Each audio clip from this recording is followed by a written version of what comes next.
skies align.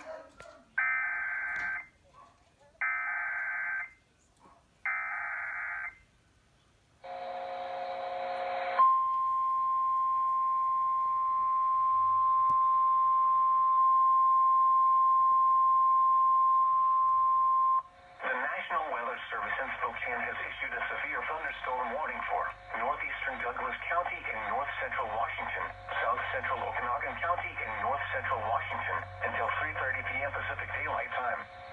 At 2:46 p.m. Pacific Daylight Time, a severe thunderstorm was located 8 miles northeast of Bridgeport, Oregon, 22 miles south of Omek, moving northeast at 10 miles per hour.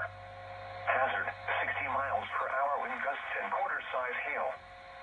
Source, radar indicated. Impact, hail damage to vehicles is expected.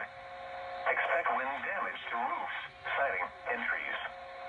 This severe thunderstorm will remain over mainly rural areas of northeastern Douglas and south central Okanagan counties.